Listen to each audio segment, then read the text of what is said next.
Hey there, welcome back to The Magic in the Music. I'm Jen. I'm Randall. What an amazing couple of days it's been for Disney parks. Yeah.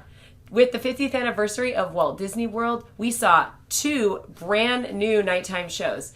Today we are going to discuss EPCOT's much-awaited brand new show, Harmonious. So Harmonious is a new nighttime spectacular that has replaced Illuminations, Reflections of Earth, and also replaced the interim show, EPCOT Forever.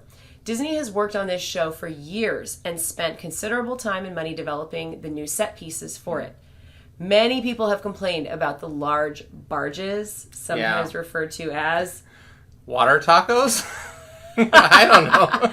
And the circle dubbed the Stargate in the World Showcase Lagoon. This week we finally saw the product of all this work and interruption to the World Showcase Lagoon sightlines. So many vloggers and people online, they don't like this show. Yeah, they kind of hate it. They've been pretty critical of it. Yeah. So we know that hate gets more clicks on YouTube and on social media and everything, but we're here to give a much more nuanced look at this show. So we think our viewers are smart and can handle a little bit of subtlety. So that's what we plan to do today. So let's start things off with some stats. So announced in August of 2019 at D23 and debuted September 29th, 2021, it officially opened on October 1st, 2021.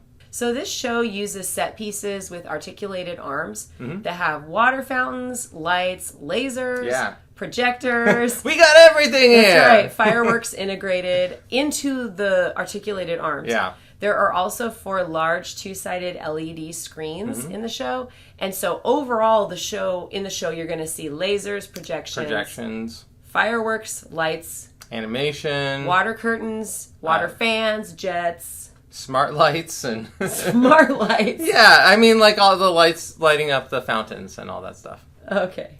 It's what I have at home, too. You just like to imagine that your house is just like Epcot. Slightly, yes. This is our Epcot. Welcome to our Epcot. Reflections on home. All right.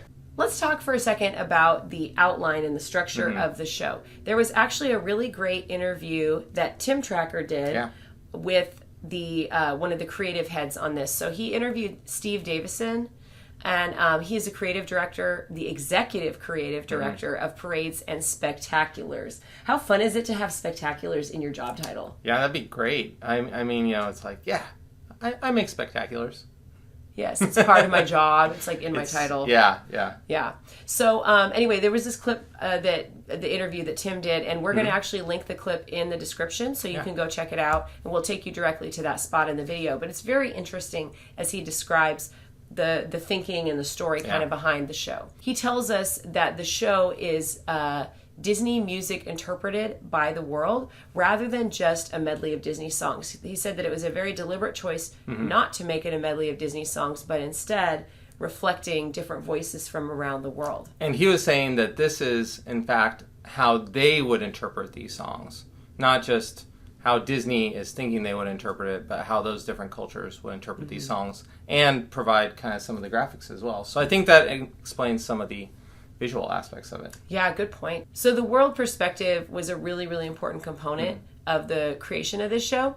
Over 100 different recording sessions from 9 different countries and 240 musicians were used to create this soundtrack. Wow.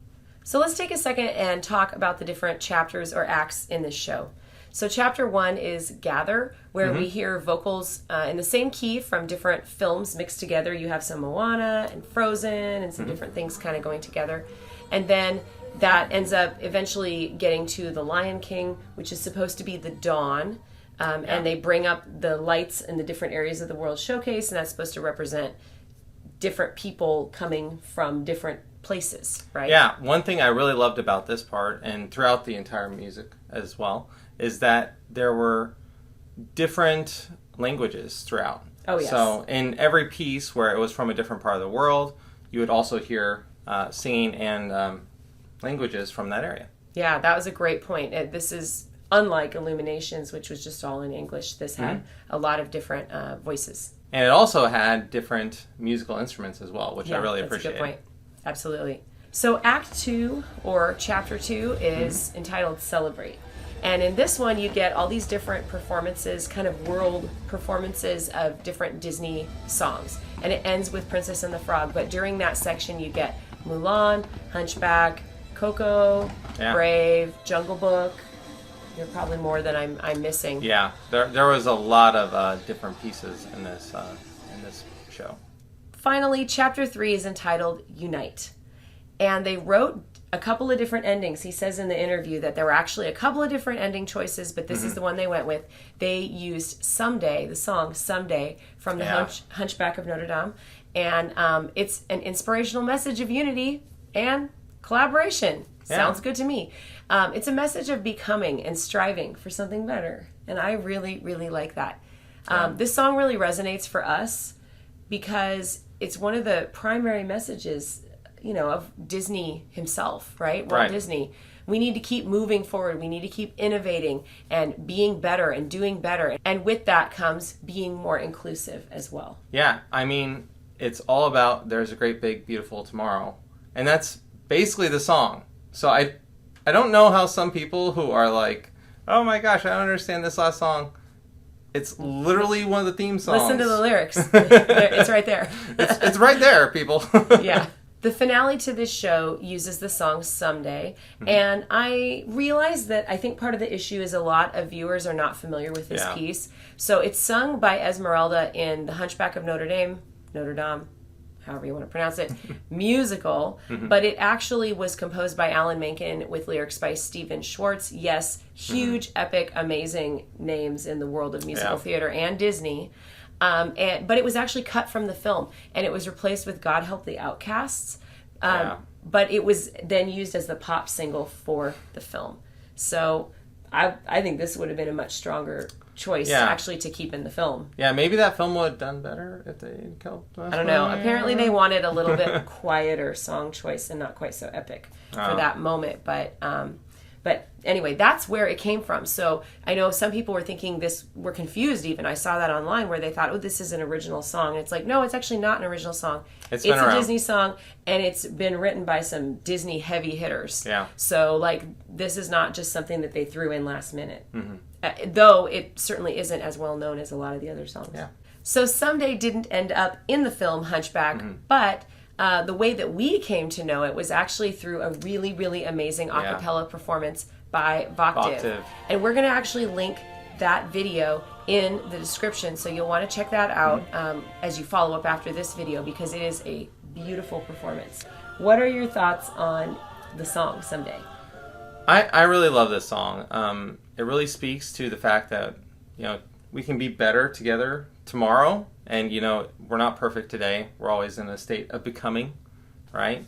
And listening to the Voctive people sing it, it's just amazing. They're amazing. It really gets you. So and actually that group, Voctive, has several members who are actually cast members at Disney World and sing specifically in Voices of Liberty at EPCOT. So if you haven't checked out that group, you'll want to. We can also include a link to a performance of Voices of Liberty in the description as well, because they are amazing. Yeah. And you'll definitely want to check out that Voctive performance. It's great. So in addition to this beautiful message of Someday and stunning song, it was also a big hit for several international artists throughout the years in Latin America, in Italy, in the UK, in Korea, in addition to the recording by the American R&B group All for One, which was put at the end credits. It was kind of the pop tune that they released with the film.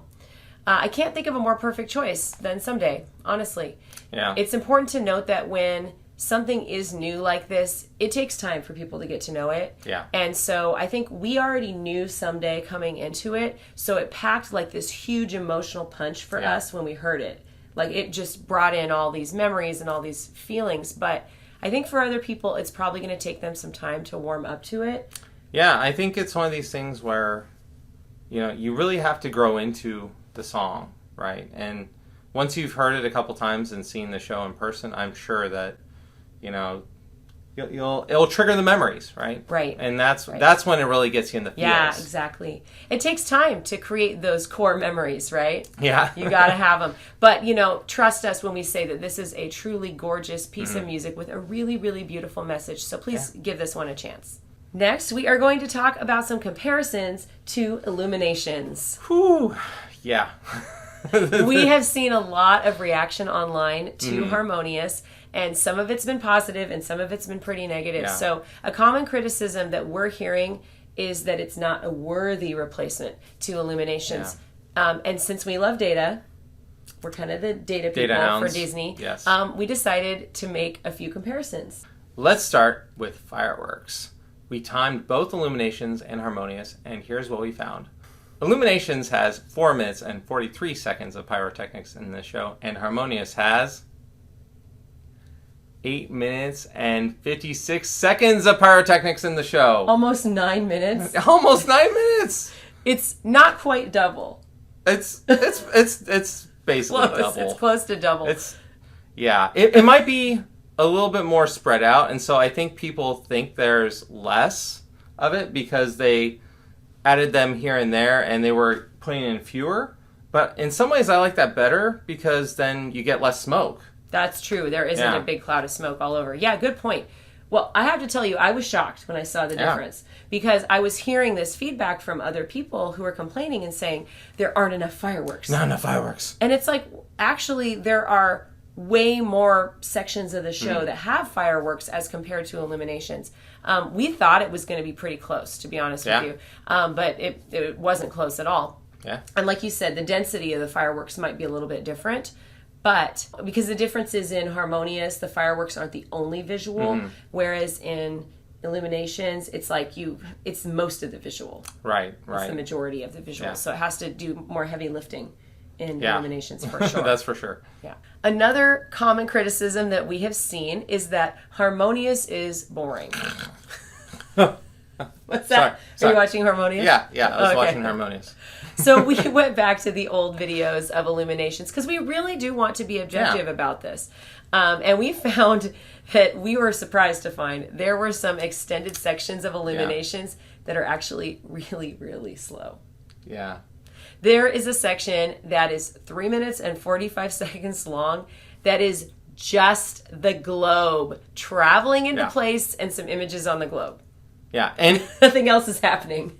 Maybe you don't remember, but that globe isn't that big. No. So the images on it are more like, you're like, I can tell there's a person on there. I have no idea what they are, or like, it was really difficult to see any of this stuff. I was really surprised. Yeah. Because I love Illuminations, and I thought, oh, this show is just going to be amazing. We watched it, and we were like, okay. There were a few spots where it was like, there are spots we love, of course, but there were spots that were like, oh, yeah, I guess that's kind of slow it's right a little there. slow there. Yeah. So, like you said, the globe is pretty small. It was always hard to see the images on it, and it didn't matter where you were because it was always small. There is also a section that is nearly 2 minutes long that is just watching images of people on the globe while the vocalist is singing. Now, it's a great song, and we totally appreciate the music as much as anyone. I mean, we're all about the music. It's great. Great music. But that doesn't really make sense when people are coming in and saying, well, Harmonious is boring. Yeah. I don't really think that a lot of those people have watched Illuminations anytime recently. Yeah. They put in this nice filler show. Buffer. And then everybody kind of forgot about it. And it's... we were saying if Illuminations was a new show that was released today, people would just tear it apart. They would be like, what are you doing? They would literally go to sleep during that interlude of the globe showing up. yeah, exactly. So the visuals of Harmonious are really quite exciting. There's a lot going on. It's a beautiful show. We don't really get the criticism, I think, from a visual standpoint. No. We can each talk about some kind of favorite moments, I think. So for me, like highlights for me, I love the out there section from Hunchback. I think that for me, like thinking about this from a world traveler kind of perspective, it's so cool because it takes you to Paris, right? And it takes you to Notre Dame, and it takes you to the rose window. They have the projection of the rose windows, and like the stained glass, of course, and it's famous. There's a big famous window in the cathedral, and it shows that, and then it expands it out, and then it kind of like zooms out, like it pulls back, and it gives this feeling of expansiveness and space. And I just love it. Like, it just really hit me, and that's a place I love, of course, and I would love to go back. So it was, I thought, a really stunning moment. The fountains, we were noticing in that section, the fountains, they're shooting them up like this and like this. They're making Gothic arches. Gothic arches. Gothic arches, people, in the middle of the Hunchback section. Like, that is so cool. Yeah. That is it's so, really great. So cool. And then for me, other spot that was really big was the alebrije flapping its wings. Oh, yeah, that was great. I love it. I know it's just kind of an easy thing, but it's just super, super cute. I also love when they do the fireworks in Coco. Oh, yeah. And the big taco barges. Yeah. They look like the pedal bridges to the afterlife. That is so cool. Like, I felt like I was in the movie. Yeah, it's like you could just walk across those giant robot arms. It felt like that. Right across the thing. Yeah.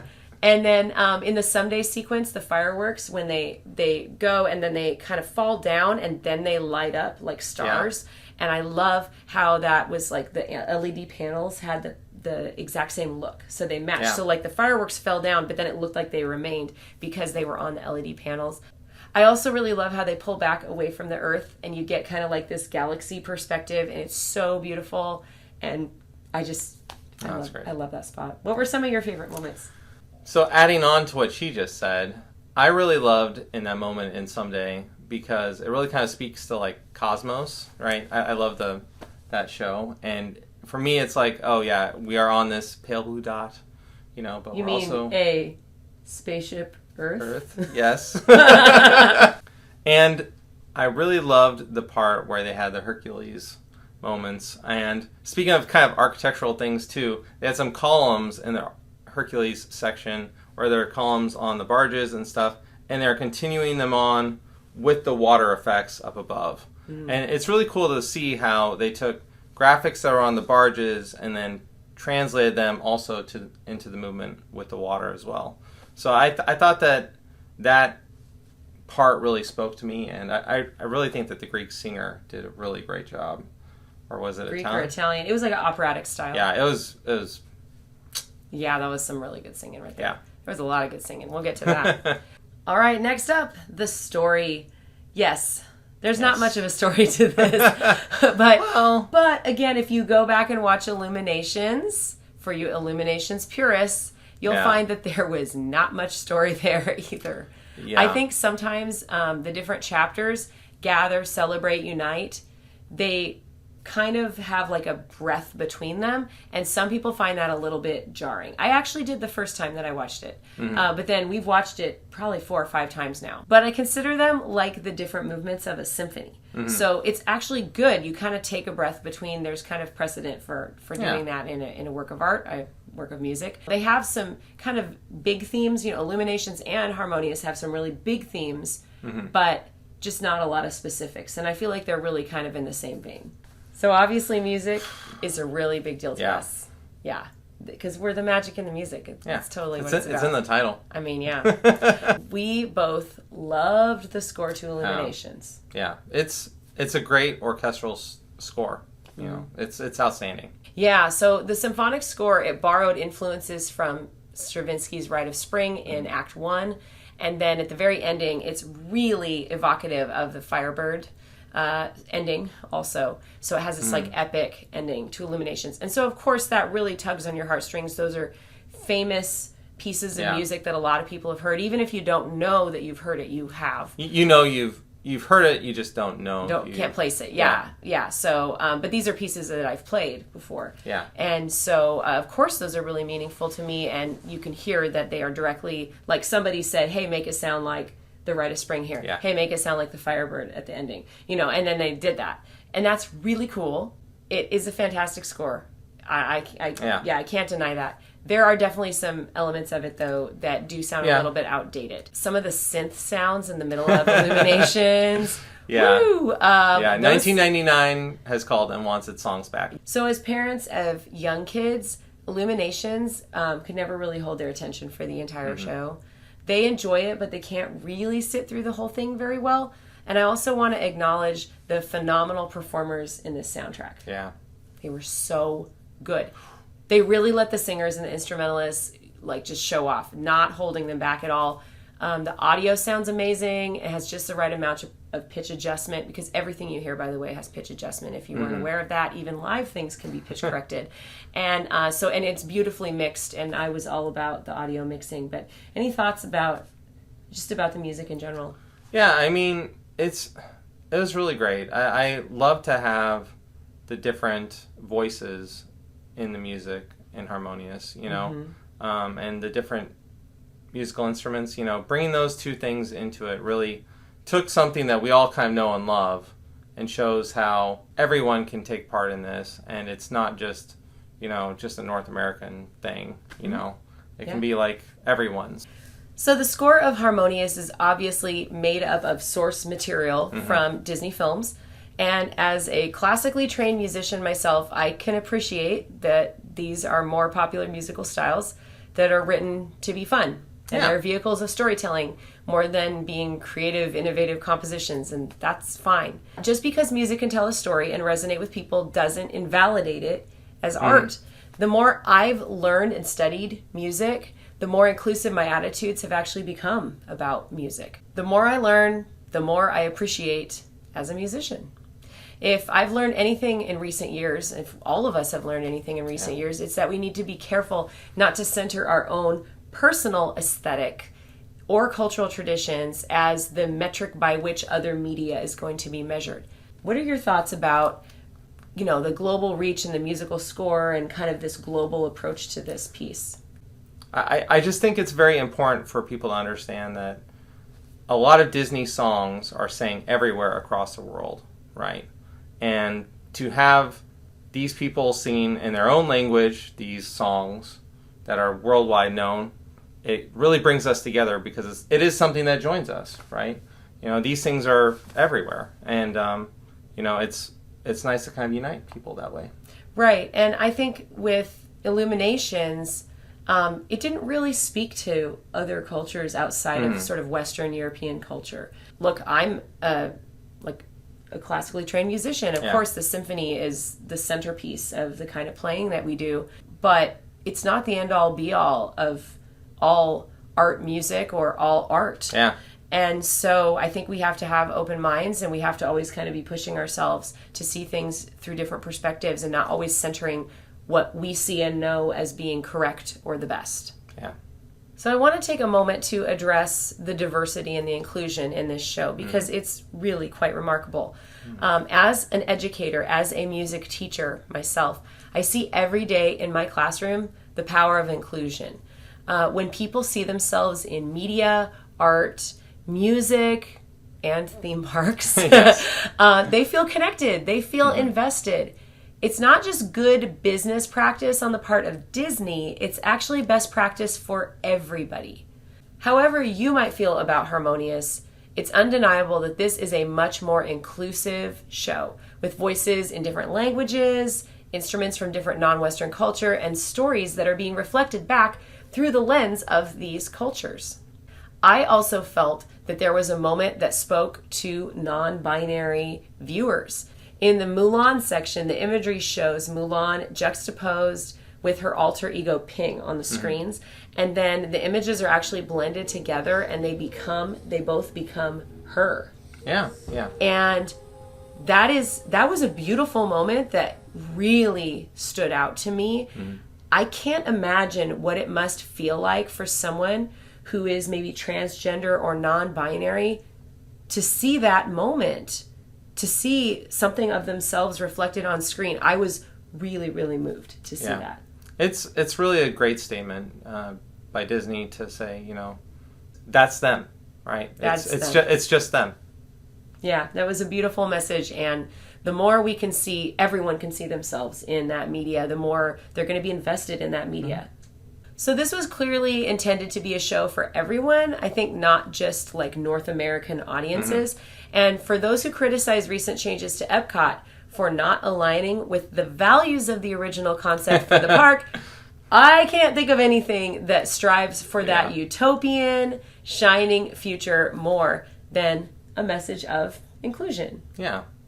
So, Randall, what are some overall thoughts on Harmonious? So one of the things is, if you are really questioning Harmonious and you're thinking, oh my gosh, this is a bad show, you need to go back and rewatch Illuminations, because I think you will see that everything we see about this is a little bit nostalgic, right? And nostalgia is not perfect. It's just we're like washing off all the bad parts.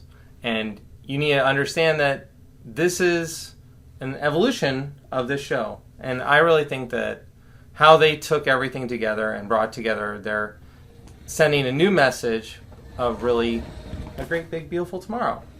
Yeah. Very well put.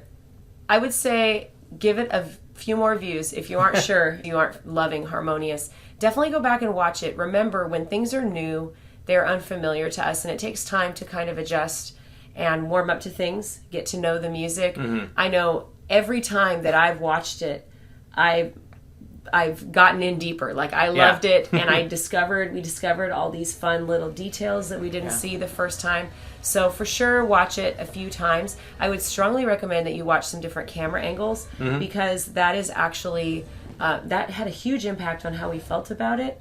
So be sure you get different audio feeds, different video feeds, and just kind of take it in from different places. I think at the end of the day, this is something that I'm really proud to have in EPCOT. I think it's a beautiful show, and the more I watch it, the more I'm convinced that it was the right thing to do. I know some of you aren't feeling it. Again, I think that you'll start to create memories around the show and the music in it. Now more than ever, I think that it's really important that we start to embrace everyone, try to invite everyone and get everyone involved. And I think this show, that was definitely a mission behind it. As we know, music really does unite the world. And so that seems like the perfect place to make music the centerpiece. Yeah, are there moments that I would have loved to have a symphonic score? Absolutely. There certainly is symphony in this. But, you know, I also think that there's room at the table for all kinds of different cultural perspectives, different voices, different languages, different faces. Hopefully, all of us can find a little bit of ourselves in Harmonious. So we really enjoyed Harmonious, and we think this show really ties into the real objectives and the theme and the heart and soul of EPCOT. If you didn't love Harmonious, we would encourage you to check it out, watch it a few more times, get some different perspectives. It also reminds us that there's magic in the music. Hey, if you enjoyed this video, make sure that you click on this other video. Check us out on Facebook, connect with us, and comment below. Tell us what you think about Harmonious. Did you love it? Did you hate it? Are you on the fence? Did we warm you up at all to it? I hope we did. Let us know. Thank you so much for joining us. Have a great day, everybody. Bye. Bye.